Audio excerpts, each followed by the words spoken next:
My guest today is Mary Morell, who I think of as the guru of grammar.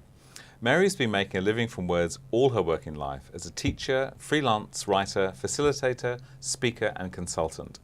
She's the author of 2 small business marketing books, Promote Your Business and Talk Up Your Business, and I happen to know there's more in the pipeline. Additionally, Mary has developed online and offline training programs on grammar, business writing and promotional writing. Quite fittingly, our subject is writing for the web. Welcome, Mary. Thank you. So, Mary, tell me, I'm going to kick off with a tricky one. What do you think of the standard of writing on the web generally? Good and bad. I think the big companies are doing it really well. They're throwing the money at it. If you looked at Obama's website and his campaign, brilliant. If you look at many small businesses, abysmal. Abysmal small business. Okay. Well, hopefully then you've got some tips for us, so we might be better. Okay, let's get started. What do you recommend? Well, I think first of all you have to decide what do you want your website to achieve for you. So it comes back to having a strategy. Is it just going to be a brochure website, so it's up there to give you a presence, or do you want to make it interactive, have a blog, e-newsletter, forums, podcasts and so on?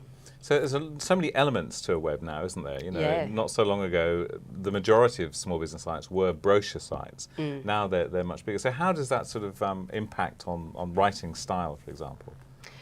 I think the writing principles are fairly much the same as they always have been on the web, though maybe less is more. Okay. We really, I think, are wanting it very succinct. Okay, so short and sharp. Okay, Short, sorry, I sharp. interrupted your tips. Next tip. So I think the next one is structure it appropriately for the web. Because you haven't got much space, you need to get to the point, the what's in it for me in marketing terms. Okay. And I think many of us tend to write for ourselves, and so we get to the point at the end. Okay, we kind of waffle on too much. Yeah, we waffle on too much. Okay. And I think that's why we were taught to write at school too, begin at the beginning and lead to a conclusion. Okay. So we have to take that conclusion and put it up front. Oh, okay. So if a small business is planning a particular area of a site, you say plan it out, plan that area out, and then kind of bring the guts of it, if you like, to the fore rather than working your way up to it. Is that what you're saying? Yeah, and I think that's better for search engines too. Of course it would be, yes. All right. Yeah. A whole new topic, a whole extra topic. Okay, next point. I think, once again, a bit related to search engines, use subheadings because it's a very visual medium, the web. And so I think when things are broken up with subheadings, it looks more attractive. Yeah. It also helps to get your key messages across. And the use of keywords again for the search engines. Okay. Do you think that that most people writing are they best to try and tackle it themselves, or should they be using the services of somebody such as yourself? What do you think? I mean, what's your view on that? Well, if they do use the service as a professional writer, I think they need to do all the preliminary work. Okay. And often I think you can write it for yourself. You know what you want to say. So I think really it does depend on your writing skills. Okay. And do you suggest kind of doing a rough draft first and then going away and kind of hacking it, replacing it, or do you start with a blank sheet of paper and try and write very little? You know, how would you approach that? I think everybody approaches writing really differently, and you have to work with how you write. Some people plan really thoroughly, and others do a lot of rewriting. I tend to be in that category, so I have to really edit my work very ruthlessly. Okay. Delete, delete, delete. Delete, delete, delete. Okay, and that's your next tip, I think, was it? It is. It's one of my favourites. We Right. all tend to write too much, and so particularly for the web. So you have to go back and really cut dramatically, and the things that you're particularly attracted to often have to go. Right, okay.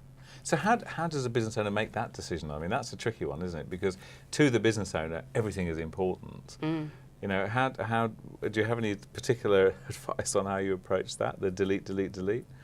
I think you have to try and stand back and put yourself in your audience's shoes, which is often easier said than done, but it is all about the audience. It's coming back, thinking about what does the audience want and need to know from this page on my website. Okay, so it's being able to step back. And then do you sort of advocate people share their draft text around with other people if they're not using a professional writer? Is it good to get other people's input, or is that... Fantastic. It is. Yeah, I mean, if people are willing to do that for you, I think it's a great way to go. Yes. Okay, and any final points? Well, I think relating to that one, I think I read somewhere that 5 people is a good number of people to give you quite a variety of feedback. Okay. So ask 5 people. Ask 5 people what you think. Okay, so I'm going to run through the tips on the top again. First point. Structure your writing Structure for your your writing. audience. Okay, for your audience. Okay. Second point. Short, short and short. Short. Keep it brief. Okay. Short pages, short paragraphs, short sentences. Okay. And that was subheadings was involved in that Subheadings. as well. Okay. And then Yeah. delete. So delete, be delete. ruthless. Yeah. Okay. And if we need to get some more information, Mary, you have a couple of sites we can visit, I believe. Yes, my original site is the mfactor.com.au and my brand new one is onlinegrammar.com.au. Okay. Thank you very much for joining us, Mary. Thank you.